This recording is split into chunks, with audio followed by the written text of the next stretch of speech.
Mega ஏலத்தில் விலை போகாமல் சென்ற பிறகு கேன் வில்லியம்சன் எடுத்த அதிரடி முடிவு. இந்தியாவில் ஆண்டுதோறும் நடைபெற்று வரும் IPL கிரிக்கெட் தொடரின் 18வது சீசன் மார்ச் 22ஆம் தேதி நேற்று தொடங்கியது. இந்த தொடரின் முதல் போட்டியில் நடப்பு சாம்பியனான கொல்கத்தா நைட் ரைடர்ஸ் அணியானது ராயல் சேலஞ்சர்ஸ் பெங்களூர் அணியை எதிர்த்து கொல்கத்தா ஈடன் கார்டன்ஸ் மைதானத்தில் விளையாடி இருக்கிறது. இதன் காரணமாக தற்பொழுது இரு அணியில் வீரர்களும் தீவிர பயிற்சியை மேற்கொண்டு வருகின்றனர்.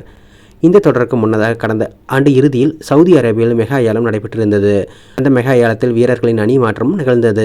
பல வீரர்கள் பெரிய தொகைக்கு விலை போன நிலையில் சில நட்சத்திர வீரர்கள் எந்த அணியாலும் வாங்கப்படாமல் சென்றனர்.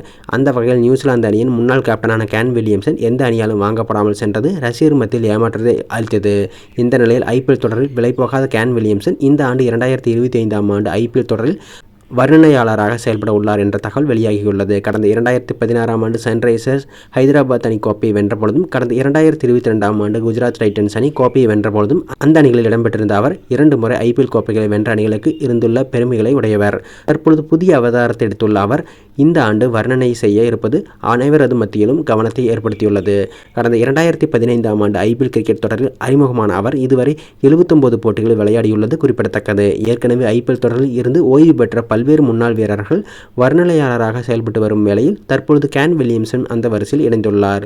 34 வயதான கேன் வில்லியம்சன் இனி IPL போட்டிகளுக்கு திரும்புவது கடினம் என்பதால் வர்ணனையாளராக தொடர்ந்து செயல்படுவார் என்றும் எதிர்பார்க்கலாம். சர்வதேச கிரிக்கெட்டில் இன்றளவும் நட்சத்திர வீரராக திகழ்ந்து வரும் அவருக்கு IPL தொடரில் இப்படி ஒரு நிலைமை ஏற்பட்டுள்ளது ஒருபுறம் வருத்தமான விஷயமாக உள்ளது.